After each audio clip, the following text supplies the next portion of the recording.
Hello everyone, welcome back to my channel. In this video, we are going to study administrative adjudication. Administrative adjudication म्हणजे नेमकं काय आणि हे इतक्या मोठ्या प्रमाणात आज भारतात का वाढलेलं आहे हे आपण बघणार आहोत. तुम्हाला यावर कुठला प्रश्न विचारला जातो बरं? What is the question that is been asked in your exams? तो आपको इस पे क्वेश्चन आएगा, what are the reasons for the growth of administrative tribunals in India. हा जो प्रश्न आहे हा मला सुद्धा गेल्या वर्षी जो आहे परीक्षेत विचारला गेला होता. गेल्या वर्षी जेव्हा मी थर्ड इयर LLBची स्टुडंट होती तेव्हा मला सुद्धा हा प्रश्न परीक्षेत आला होता. आणि घाबरू नका, अतिशय सोपं आहे याचा आन्सर. आणि त्याच्यासाठी मी एंडला तुम्हाला एक मस्त असा शॉर्टकट पण सांगणार आहे, हे आन्सर कसं लक्षात ठेवायचं. ठीक आहे, आता आपण ॲक्च्युअलमध्ये आपलं जे आन्सर आहे ना ते सुरू करण्याच्या आधी तुम्हाला एक कल्पना देते की ॲडमिनिस्ट्रेटिव्ह ॲड्ज्युडिकेशन म्हणजे नेमकं काय. What is administrative adjudication? की जेव्हा ॲडमिनिस्ट्रेटिव्ह अथॉरिटीज ज्या आहे ना, ॲडमिनिस्ट्रेटिव्ह अथॉरिटीकडे त्या ठिकाणी ॲड्ज्युडिकेशनची पॉवर देण्यात आलेली आहे. ॲड्ज्युडिकेशन म्हणजे काय?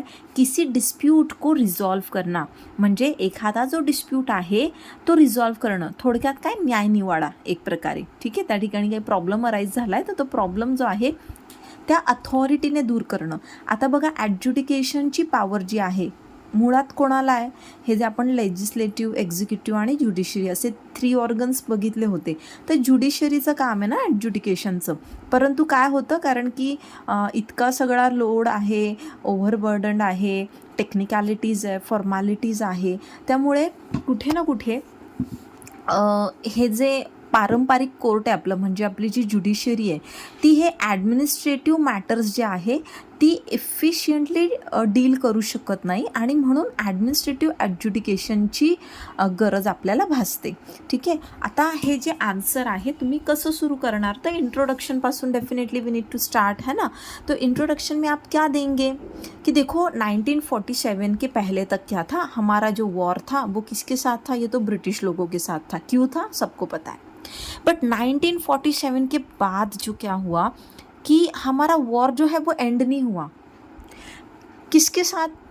The war against poverty, the war against illiteracy, the war against diseases, बहुत सारी ऐसी चीज़ें थी. अब इंडिया ने जो है 1947 में जब हमें फ्रीडम मिला, इंडिपेंडेंस मिला, what kind of policy we have like acquired, म्हणजे आपण कुठली पॉलिसी जी आहे त्या ठिकाणी अंगीकारली आहे, तर लोकशाहीची. बरोबर. मग लोकशाहीमध्ये काय आहे ना, की स्टेटच्या ज्या ॲक्टिव्हिटीज आहे त्या खूप एक्सपांड झाला. म्हणजे काय, स्टेट जो आहे तो व्हेरियस रोलमध्ये आला. पहिले सरकारचं काम, स्टेटचं काम फार लिमिटेड होतं ना. तो जो लिमिटेड रोल होता तो त्या ठिकाणी कुठेतरी एक्सपॅन्सिव्ह रोलमध्ये कन्वर्ट झाला. पण आता इथे गव्हर्नमेंटने काय केलं, कारण की गव्हर्नमेंट पुढे, स्टेट पुढे त्यावेळेस इतके चॅलेंजेस होते. त्यावेळेला आपला देश जो होता अतिशय म्हणजे वाईट अवस्थेत होता, कारण ब्रिटिश सगळं लुटून गेले आपल्याला.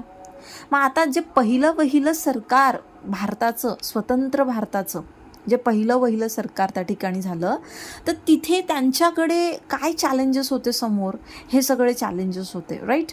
So government what it did, it embarked on what, on making policies. मग इथे गव्हर्नमेंटने ना काही पॉलिसीज फ्रेम करण्यावरती जोर दिला. कुठल्या policies on public health, transport, national assistance, industrialisation, social security. तो ये सारी चीज़ों पे गवर्नमेंट ने क्या किया, पॉलिसीज़ बनाना, मतलब इस पे उनका पूरा जो है फोकस था. अब पब्लिक हेल्थ हम देखते कि पोलियो वगैरह जैसी चीज़ें पहले बहुत ज़्यादा एक सीरियस नेचर था. नाउ तो वी से की we are polio free country. तर पब्लिक हेल्थ होतं, तिथे चिकन पॉक्स सारख्या गोष्टी होत्या, गोवर वगैरे असं बरंच काही होतं.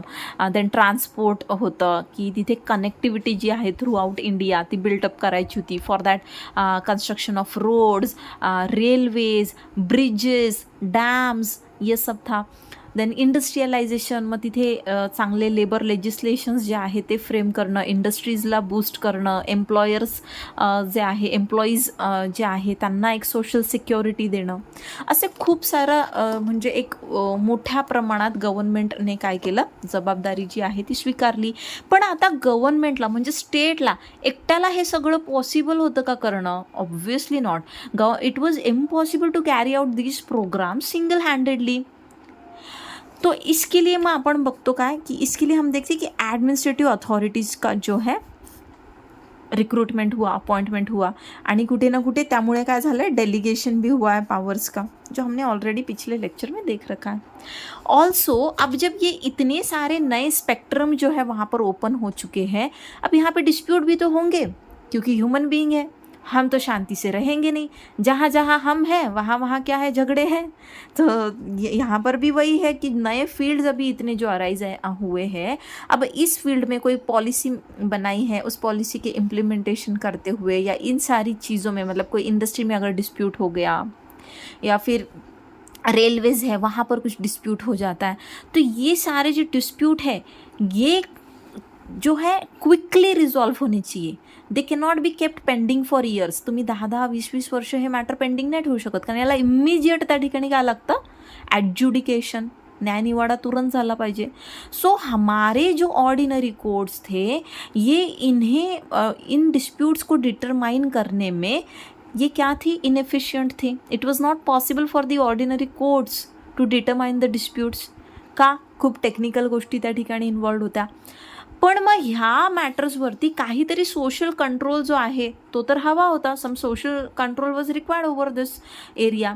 मग याच्याकरता ह्या एरियाजमध्ये जे काही काम चाललं आहे, तिथले जे डिस्प्यूट्स वगैरे आहे त्याच्यावर एक प्रकारचा कंट्रोल ठेवण्यासाठी तिथे ॲडमिनिस्ट्रेटिव्ह डिसिजन मेकिंग पॉवर जी आहे ती द्यावी लागली.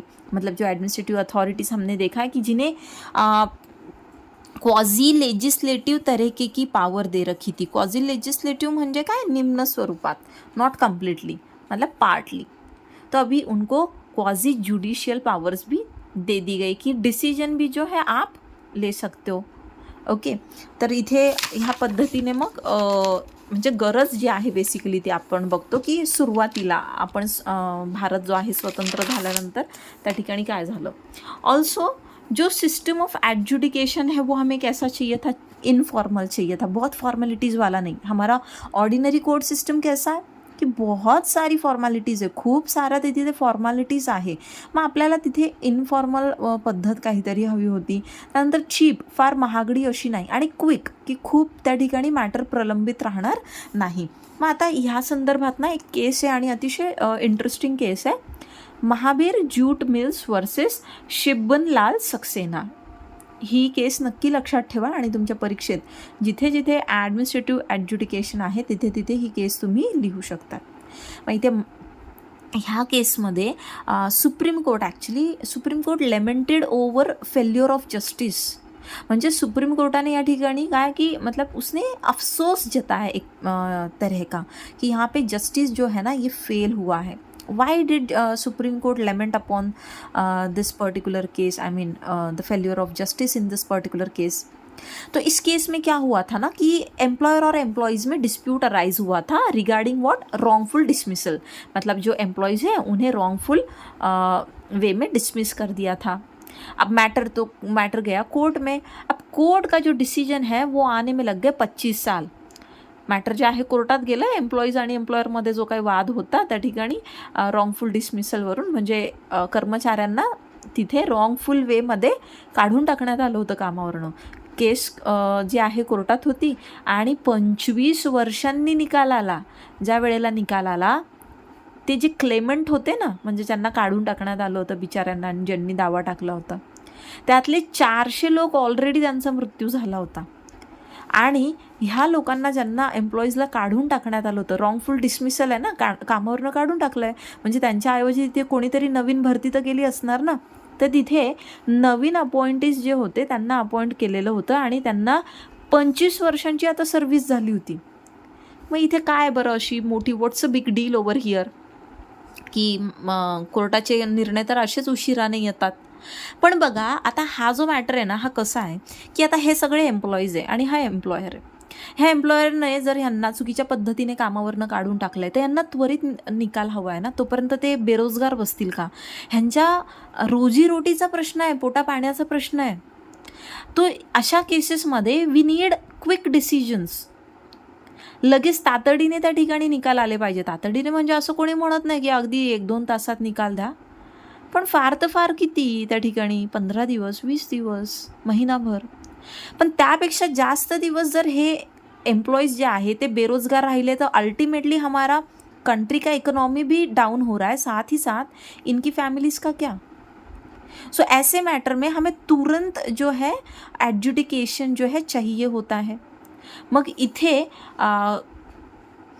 निकाल आता समजा 25 वर्षांनी आता यांच्या बाजूने निकाल लागला, पण 25 वर्षांनी ह्यांच्या बाजूने निकाल लागल्यानंतर आता ते लोक खरंच तिथे परत रुजू होऊ शकता का कामावर? 25 वर्ष होऊन गेलेत, त्यातले 400 मरून गेले. आणि ह्या 25 वर्षात जिथे नवीन त्या ठिकाणी लोक आले कामाला, त्यांचं काय? सो दॅट्स वाय यहाँ पर supreme court it lamented over the failure of justice. Now also there was need to explore new public law standards. अब स्टेट का रोल बढ़ गया है, मतलब नए फील्ड्स, नए स्पेक्ट्रम जो है वहाँ पर ओपन हो चुके हैं. अब ये जो नए फील्ड्स हैं, ये जो नए सेक्टर्स वहाँ पे ओपन हो रखे हैं, वहाँ पे नए स्टँडर्ड्स चाहिए law K. There should be new public law standards. म्हणजे कसं कि मान लो कोई ब्रिज है, ओके, तो ब्रिज जो है, ब्रिज के रेफरन्स में कितना लोड वो कॅरी कर सकता है, फ्लो ऑफ वॉटर, ज्या नदीवरती तो ब्रिज बनला आहे किंवा बनवायचा आहे किंवा जे काही असेल, तर तिथे पाण्याचा फ्लो किती आहे, त्याच्यावर किती प्रमाणात लोड त्या ब्रिजवरनं गेला पाहिजे वगैरह वगैरह. अब इससे रिलेटेड अगर कुछ डिस्प्यूट है तो वो कोई ऑर्डिनरी कोर्ट का कोई जज थोड़ी ना वहाँ पे रिजॉल्व कर पाएगा.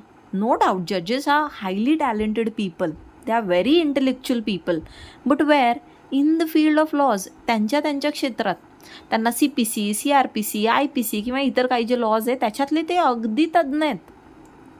पण जेव्हा असे मॅटर्स असतात की जिथे वेगळ्या प्रोफेशनच्या लोकांचं एक्सपर्ट नॉलेजची गरज पडते, तिथे जज काय काम करणार? मग इथे हा जो मॅटर आहे, हा डिस्प्यूट, ह्याला काय पाहिजे? इंजिनियरचं नॉलेज पाहिजे. It requires knowledge of some engineer person. एन्व्हायरमेंटचा इश्यू, एन्व्हायरमेंटला एखाद्या इंडस्ट्रीमधून किती हजार्ड होतो आहे, म्हणजे नुकसान होतं आहे, तर हे डिटरमाइन करण्यासाठी तिथे काय पाहिजे? एखादा एन्व्हायरमेंटलिस्ट पाहिजे. मग आपण बघतो की नॅशनल ग्रीन ट्रिब्युनल आहे बघा आपल्याकडे, ते डिसाईड करतं एन्व्हायरमेंटचे मॅटर्स. तर मग सुप्रीम कोर्टाने ना एकदा काय म्हटलं ह्या संदर्भात की leaving such technical matters to the decision of court is like giving surgery to a barber and medicine to an astrologer.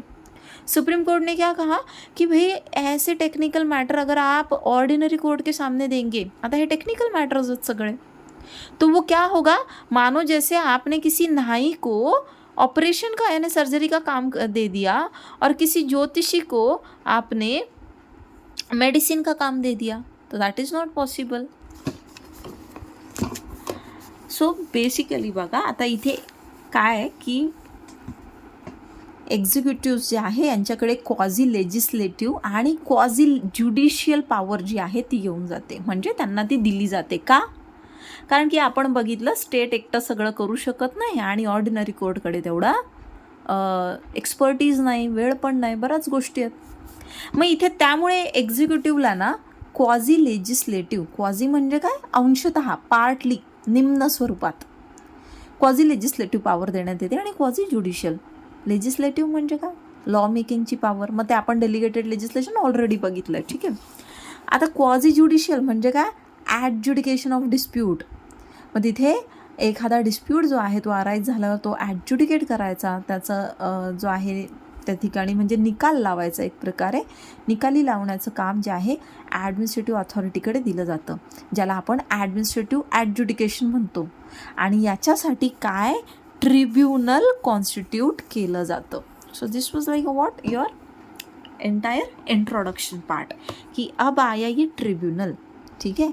Tribunal म्हणजे काय, ॲडमिनिस्ट्रेटिव्ह बॉडी आहे ही, कशासाठी, ॲड्ज्युडिकेशनसाठी, म्हणजे हे कोर्ट नाही आहे, पण यांच्याकडे त्या ठिकाणी निकाल लावण्याची, न्यायनिवाडा करण्याची पॉवर आहे. मग आता याची डेफिनेशन काय? सो ट्रिब्युनल काय आहे? It is an administrative body. जसं मगाशी मी सांगितलं, ॲडमिनिस्ट्रेटिव्ह अथॉरिटी आहे एक. तो ये ॲडमिनिस्ट्रेटिव्ह बॉडी है which exercises power to adjudicate. एकदम सिंपल. ट्रिब्युनल क्या है? It is an administrative body which exercises. तुम्ही असं पण लिहू शकता विच हॅज. जर हे असं तुम्हाला अवघड वाटत असेल ना, you can write which has. Administrative body which has power to adjudicate. ज्या ॲडमिनिस्ट्रेटिव्ह बॉडीकडे त्या ठिकाणी ॲड्ज्युडिकेट करण्याची पॉवर आहे ते आहे ट्रिब्युनल. मग ट्रिब्युनल जे आहे, आता ट्रिब्युनल पुढे जे आहे मॅटर रिझॉल्व्ह होतात. मग ट्रिब्युनल म्हणजे कोर्ट आहे का बरं? तर ट्रिब्युनल म्हणजे कोर्ट नाही, पण कोर्टासारख्या काही पॉवर्स ज्या आहेत त्या ट्रिब्युनलकडे आहेत. मग हे अशा पद्धतीचं जे डेलिगेशन आहे, जिथे अशी अथॉरिटी अपॉइंट करून तिला काम देऊन टाकलं आहे. आता मूळतः हे काम कोणाचं आहे? हे तर ज्युडिशियरीचं आहे ना. मग हे असं देणं हे कितपत वैध आहे बरं? कारण आपण आपला प्रत्येक लॉ जो आहे तो संविधानाच्या ह्याच्यातनं बघत असतो की त्या ठिकाणी कॉन्स्टिट्यूशन काय म्हणतं आहे. मग याला कॉन्स्टिट्यूशनल रेकग्निशन कुठे आहे बरं? तर आपल्याला आर्टिकल 136, 227, 323A, 323B इथे आपल्याला याची कॉन्स्टिट्यूशनॅलिटी जी आहे ती सापडते. मग इथे आर्टिकल 136मध्ये काय आहे की supreme court it is having that power to grant special leave to appeal from any judgment, decree, determination, sentence और order pass by any tribunal in India. मग इथे जर असं म्हटलं आहे की अशा कुठल्याही अपील म्हणजे अशा कुठल्याही जजमेंटमधून, डिक्रीमधून वगैरे वगैरे जे कुठल्याही कोर्टाने ट्रिब्युनलने त्या ठिकाणी पास केलेलं असेल तर त्या ठिकाणी सुप्रीम कोर्टाला पॉवर आहे स्पेशल लीव जी आहे ती ग्रांट करायची की नाही अपील करता. म्हणजे काय? ट्रिब्युनलकडनं आलेला जो काही निर्णय असेल तर त्याच्यावरती सुप्रीम कोर्ट जे आहे SL ग्रांट करू शकतं. म्हणजेच ट्रिब्युनलला काय केलं आहे त्यांनी? रिकग्नाईज केलेलं आहे. देन आर्टिकल 227 इथे हायकोर्ट जे आहे, हायकोर्ट काय आहे? ह्याच्याकडे कसली power? It exercises superintendence over all tribunals throughout the territories over which it exercises jurisdiction. म्हणजे ज्या स्टेटचा हायकोर्ट आहे त्या स्टेटमधल्या सगळ्या ट्रिब्युनल्सवरती हायकोर्टचं सुपरिंटेंडन्स असतं.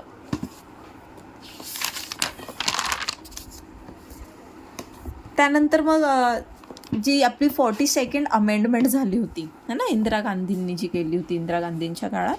तर 42nd amendment through article 323A आणि 323B जे आहे, इथे 24 झालं आहे 23B हे जे आहे इन्सर्ट करण्यात आले. मग आता इकडे हे आर्टिकल्स काय पॉवर देतं पार्लमेंटला? पार्लमेंटला पॉवर देतं कसली? To constitute administrative tribunal. पार्लमेंटला ॲडमिनिस्ट्रेटिव्ह ट्रिब्युनल जे आहे कॉन्स्टिट्यूट करण्याची म्हणजे स्थापन करण्याची त्या ठिकाणी पॉवर जे आहे हे आर्टिकल देतं. कशासाठी? For the settlement of matter arising out of service and adjudication all the matters specified therein. म्हणजे सर्व्हिसच्या संदर्भात जे कुठले त्या ठिकाणी मॅटर्स अराईज होणार त्या संदर्भात ॲड्ज्युडिकेशन करण्यासाठी ॲडमिनिस्ट्रेटिव्ह ट्रिब्युनल कॉन्स्टिट्यूट करण्याची पॉवर पार्लमेंटकडे आहे. मग नाव व्हॉट आर द रिझन्स? की रिझन्स काय नेमके कसले? For the growth of administrative tribunal. Administrative tribunal की इतनी ग्रोथ क्यों हो गई है? So number 1 is judicial system जो है ना बड़ा ही कॉन्झर्वेटिव्ह है, रिजिड है अँड टेक्निकल है. म्हणजे आपली जी ज्युडिशियल सिस्टम आहे ती कशी आहे? खूप कॉन्झर्वेटिव्ह आहे है ना, एकदम ट्रेडिशनल पद्धतीची आहे. रिजिड आहे म्हणजे फ्लेक्सिबल नाही आहे आणि टेक्निकल आहे. म्हणजे काय? कोर्टामध्ये बघा तुम्हाला जी प्रॉपर प्रोसिजर आहे तीच फॉलो करायला लागते. म्हणजे मग तिथे रिटर्न स्टेटमेंट फाईल करणं असेल, लिमिटेशन पिरियडच्या आत जाणं असेल, तिथे सगळ्यांच्या जे कोणी पार्टीज आहेत त्यांच्या सह्या असतील वगैरे वगैरे, आणि इतर पुढची सगळी जी खूप प्रोसिजर मोठी फॉर्मॅलिटीज आहे. केस कधी बोर्डावर येणार, कधी हिअरिंग लागणार वगैरे वगैरे अशा खूप गोष्टी आहेत. म्हणजे सिव्हिल वेगळं, क्रिमिनल वेगळं दोघींसाठी, आणि खूप सगळ्या फॉर्मॅलिटीज आहेत इथे. त्यानंतर एव्हिडन्सेसचे स्ट्रिक्ट रूल्स जे आहे ते फॉलो करायला लागतात. मग लॉ ऑफ एव्हिडन्स वगैरे जे आहे एव्हिडन्सच्या बेसिसवरतीच आपली ज्युडिशरी काम करते. आता ॲडमिनिस्ट्रेटिव्ह अथॉरिटीज जे असतात दे are not bound by these rules. ते ह्या रूल्स म्हणजे हे जे रूल्स आहे त्यांच्यावरती बंधनकारक नाही. ये उन पे जो है मतलब these authorities it is not required for them to follow these rules strictly. त्यांना काही गरज नाही आहे हे रूल्स, एव्हिडन्सचा लॉ असेल किंवा CRPC CPC हे फॉलो करण्याची गरज नाही आहे. They can take practical view. त्यांना त्या मॅटरमध्ये उस डिस्प्यूट में प्रैक्टिकली क्या एक ऑप्शन सोल्यूशन निकलता है उस बेसिस पे वो डिसीजन जो है दे सकते हैं. Inadequacy of the judicial system. Inadequacy म्हणजे काय, कमतरता. ठीक आहे, कमी पडते जेव्हा एखादी गोष्ट. सो इनएडिक्वेसी क्या है किसका, जुडिशियल सिस्टम का. सो जुडिशियल सिस्टम जो है ना एडिक्वेट नहीं है किन चीज़ों में. अब देखिए जैसे ओव्हरबर्डन आहे ज्युडिशरी. काय ओव्हरबर्डन, ऑलरेडी कोर्टाकडे इतके मॅटर्स आहे, इतके इश्यूज आहे. त्यात हे सगळे मॅटर पण जर इकडे गेले एम्प्लॉयमेंट संदर्भातचे असतील किंवा अजून कुठले इंडस्ट्रीज संदर्भातचे असतील, एन्व्हायरमेंट संदर्भातचे असतील, तर कोर्टाकडे ऑलरेडी एवढा बर्डन आहे. कोर्ट कधी ते प्रकरण निकाली लावणार. आणि खूप स्लो प्रोसिजर आहे बघा. खूप दूरच्या तारखा मिळत असतात आपल्याला. Then the procedure is very complex, it is very expensive. खूप सगळा पैसा जातो बाबा. कोर्टाच्या चक्रा मारत बसा. म्हणतात ना शहाण्या माणसाने पोलीस स्टेशनची आणि कोर्टाची पायरी कधी चढू नये असं म्हटलं जातं. ते का, कारण की खूप खर्च लागतो, खूप वेळ लागतो. अँड अगेन ज्युडिशियल सिस्टीममध्ये जे जजेस बसलेत ते कसे आहेत, इनएक्सपर्ट आहेत. इनएक्सपर्ट म्हणजे त्यांच्या फील्डमध्ये ते तज्ज्ञच आहेत, पण जसं की फॉर एक्झाम्पल आपण मगाशी बघितलं, आता समजा इलेक्ट्रिसिटी बोर्ड, इलेक्ट्रिसिटी संदर्भातचं असेल एखादं मॅटर. आता इलेक्ट्रिसिटीमधलं हे सगळे वोल्ट बिल्ड, किती वॅट वीट, हे सगळं जे काही टेक्निकॅलिटीज आहे त्याच्यामध्ये, हे कसं बरं जजेसला कळणार. त्यासाठी तिथं कोण पाहिजे, तज्ज्ञ लोक पाहिजे, म्हणजे एक्सपर्ट्स पाहिजे. Then speedy disposal. काही मॅटर्स असे असतात जसं स्ट्राईक आहे, लॉकआउट आहे, मग अशी जसं आपण पाहिलं इल्लिगल वेमध्ये त्यांचं डिसमिसल झालं होतं, रॉंगफुल वेमध्ये. मग यांना काय स्पीडी डिस्पोजलची गरज असते. आता एखाद्या कंपनीमध्ये कामगारांनी स्ट्राईक केली आणि याचा निकाल 20 वर्षांनंतर लागला. 20 वर्षांपर्यंत ही कंपनी बंद पडून राहील का बरं? ऑब्व्हियसली नाही ना. मग इथे स्पीडी डिस्पोजलची गरज असते ह्या मॅटर्समध्ये. The need for expertise. त्या ठिकाणी एक्सपर्ट्सचं नॉलेज लागतं. काही डिस्प्यूट्स जे आहे ते टेक्निकल नेचरचे असतात. Some disputes are like highly technical in nature. And जजेस as we have seen they are not the experts, they are not the professionals in every subject matter. मग इथे ॲडमिनिस्ट्रेटिव्ह ट्रिब्युनल्स जे आहे ना तिथे कोण असतात, एक्सपर्ट्सची त्या ठिकाणी नियुक्ती केलेली असते. म्हणजे एन्व्हायरमेंटचं जर असेल ना ट्रिब्युनल तर तिथे एन्व्हायरमेंटलिस्ट लोकच असतात की ज्यांना त्यातलं नॉलेज आहे. कंपनीचं ट्रिब्युनल असेल तर त्या ठिकाणी कंपनीचं नॉलेज असणारीच लोक असतात. मग तिथे काय त्या ट्रिब्युनलमध्ये ते एक्सपर्ट्स आपल्याला भेटतात. त्यामुळे त्यांना त्याच्यातल्या क्लिष्टता ज्या असतात, the complexities involved in that subject matter, they are very well acquainted with them. त्यांना माहीत असतं की ह्याच्यामध्ये काय क्लिष्टता आहे, काय टर्म्स आहे, हे सगळं काय माहीत असतं. Provisions for preventive measures. आता आपले ऑर्डिनरी कोर्ट आहे. प्रिव्हेंटिव्ह मेजर म्हणजे काय की आपण म्हणतो ना की एखादी गोष्ट जी आहे ती होण्यापूर्वीच जर आपण त्या ठिकाणी सावधगिरी बाळगली तर ती गोष्ट होतच नाही. तर मग प्रिव्हेंटिव्ह मेजर्स जे आहे हे आपल्याला ऑर्डिनरी कोर्टाला नाही घेता येत.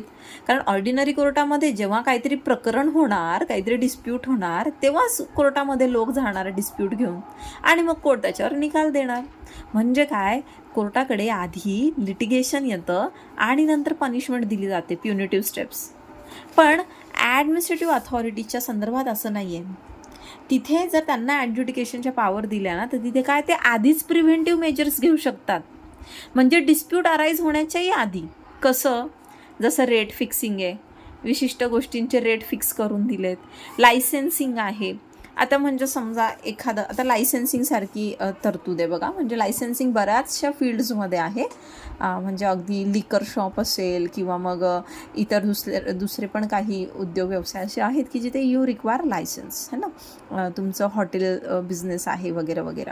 म्हणजे काय की आता आपण ड्रायव्हिंग लायसन्स बघू. ठीक आहे, मग आपला ड्रायव्हिंग लायसन्स आहे, प्रिव्हेंटिव्ह मेजर घेतलं आहे. काय की ज्यांचं वय वर्ष 18 कंप्लीट नाही त्यांना ड्रायव्हिंग लायसन्स देण्यातच येत नाही, बरोबर.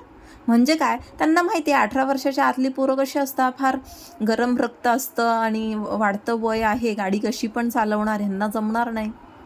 आणि म्हणून तसे 18वालेही काही खास चालवत नाही, 18 नंतरही काही लोक असेच चालवतात. But age has been decided की याच्या आधी तर तुम्हाला ड्राइविंग लाइसेंस जे आहे ते इशू केलं जाणार नाही. म्हणजे काय, पहले ही प्रिवेंट कर दिया कोई एक्सीडेंट होने से पहले, क्योंकि इन बच्चों से जो कि माइनर है, देर आर हाई चांसेस कि they will end up in accidents. तो पहले ही प्रिवेंटिव मेजर ले लिया. Then effective enforcement of preventive measurements. अब जो प्रिवेंटिव मेजर्स है उसे इफेक्टिवली एनफोर्स भी एडमिनिस्ट्रेटिव अथॉरिटीज़ कर सकते हैं. जैसे कि लाइसेंस जो है वो सस्पेंड कर दिया या रिवोक कर दिया, कैंसिल कर दिया, या फिर डिस्ट्रक्शन ऑफ कंटॅमिनेटेड आर्टिकल्स. म्हणजे बघा, आता एखादी फूड फॅक्टरी आहे, ठीक आहे. ह्या फूड फॅक्टरीमध्ये आता सपोज जे काही FSSAIचे जे नियम असतात ना, ते सगळे सेफ्टी स्टँडर्ड्स जे होते उन्हें फॉलो करणं होतं आहे. आता समजा इथे एखादं सपोज इथे पनीर वगैरे डेअरी प्रॉडक्ट्स जे आहेत ते बनत आहेत. मग एखादा फूड इन्स्पेक्टर आला इथे आणि फूड इन्स्पेक्टरने बघितलं, अरे इथे तर नकली पनीर बनत आहे, इथे तर भेसळ आहे. मग तुम्ही हे बघितलं असेल बघा, दिवाळीच्या पिरियडमध्ये बऱ्याचदा बातम्या येतात टी व्हीवरती आपल्याला की अमुक अमुक ठिकाणी इतकं असं जे आहे बनावटी पनीर सापडलं, बनावटी मिठाई सापडल्या, कारण त्याच्यात केमिकल वगैरे असतं. म्हणजे काय, इफेक्टिव एनफोर्समेंट भी हुई ना प्रिवेंटिव मेजर की. तो क्या करते, ऐसा भी मान लो यहाँ पे पनीर मिला है जो कि केमिकल बेस्ड है, मतलब गंदा वाला खराब माल है सब पूरा ये. अब इसको वो क्या करते, वो फूड इंस्पेक्टर आया अपने टीम के साथ, तो ये इसको पूरा डिस्ट्रक्ट कर देते हैं. अगर ऐसे कंटॅमिनेटेड फूड है, मतलब खराब कोई माल है या दुसरे कोई आर्टिकल्स आहे, जो भी है. मागे मॅगीचं पण झालं होतं बघा, मॅगीला सगळा त्याचा साठा जो आहे तो उद्ध्वस्त म्हणजे त्याचा केला होता, because it was contaminated. Maggi में जो भी किडे विडे आहेत है ना. तो इथे इफेक्टिव्ह एन्फोर्समेंट जी आहे ती या ठिकाणी होऊ शकते प्रिव्हेंटिव्ह मेजर्सची. Then departmental policies and other factors are considered. आता बघा, कधी कधी काही मॅटर्स कसे असतात ना की तिथे तुम्हाला स्ट्रिक्टली अगदी लॉ बाय लॉ नसतं जायचं, है ना. बहुत स्ट्रिक्टली आप लॉ फॉलो करेंगे तो शायद जो पब्लिक पॉलिसी है वही वहाँ पर वॉयलेट हो जाए. कभी कभी क्या होता है ना, मतलब जो मॉडर्न कंट्रोवर्सीज होती है, they can be solve by applying departmental policy, not law end fact only. सिर्फ लॉ और फैक्ट के बेसिस पे अगर आप उस मैटर को सॉल्व करने जाए तो उसका जो रिजल्ट होगा शायद वो इनजस्टिस कर जाए किसी के साथ. मग त्यावेळेला ज्या डिपार्टमेंटल पॉलिसीज असतात, म्हणजे something which is in the interest of the public, in the interest of large people, तर असे निर्णय घ्यायला लागतात. कोर्ट नाही करू शकत हे, है ना. कोर्टाला बघा बऱ्याचदा समजत असतं ना की समोरच्या व्यक्तीसोबत अन्याय होतोय, पण तरी कोर्ट कशाने बांधील असतं, एव्हिडन्सेसने. ह्या व्यक्तीकडे एव्हिडन्स नाही त्याची बाजू साबित करायला, आणि ह्या व्यक्तीकडे आहे. मग ही व्यक्ती जी आहे त्या ठिकाणी जिंकून जाते आणि ही व्यक्ती बिचारी हारते. दिस पर्सन इज एट लॉस. ये कोर्ट को भी पता होता है, but court is bound by these rules ना, एविडेंसेस. यहाँ पे वैसा नहीं है. मतलब डिपार्टमेंटल पॉलिसी को अप्लाई करते हुए यहाँ पर एडमिनिस्ट्रेटिव अथॉरिटीज़ यानी जो ट्रिब्यूनल्स होते हैं वो डिसीजन ले सकते हैं. End last is merits of system of administrative adjudication. Administrative adjudication जे आहे ते कसं आहे, चीप आहे, स्वस्त आहे ना. कोर्टाच्या सारख्या चक्रा नाही मारायला लागत तुम्हाला. देन स्पीडी है, इसके जो डिसीजंस है बहुत जल्दी आ जाते हैं. स्पेसिकली उस ट्रिब्यूनल को ही उस स्टैट्यूट में दे रखा होता है टाइम कि आपको इतना पीरियड के अंदर 15 डेज हो या 30 डेज हो, इसके अंदर ही आपको क्या करना है, डिसीजन देना है. Then it is very flexible, rigid नहीं है ना कि हाँ एविडेंस का ऐसा ही लॉ फॉलो होगा, CRPC का ऐसा ही प्रोसीजर फॉलो होगा, no. Then it has experts in particular subject. म्हणजे आता त्या ठिकाणी वॉटर ट्रिब्युनल असतात किंवा मग इंडस्ट्रीचे जे आहे इंडस्ट्री रिलेटेड ट्रिब्युनल्स आहे, रेल्वे ट्रिब्युनल आहे, इन्कम टॅक्स रेव्हेन्यू संदर्भात ट्रिब्युनल आहे. इथे काय आहे, एक्सपर्ट पर्सन आहेत आणि त्यामुळे ते मॅटर जे आहे इफिशियंटली सॉल्व्ह करता येतं. आता याच्यासाठी शॉर्टकट कसा लक्षात ठेवणार बरं, तर जिन पेड मे. व्हॉट यू विल रिमेंबर, जिन पेड मे. So J is what? Judicial system is conservative, rigid and technical. I is inadequacy of the judicial system. N is need for expertise. P is provisions for preventive measures. E is effective enforcement of preventive measures. D's, departmental policies and other factors are considered. And May is merits of system of administrative adjudication. So I hope so की तुम्हाला हा topic जो आहे तो व्यवस्थित समजला असेल.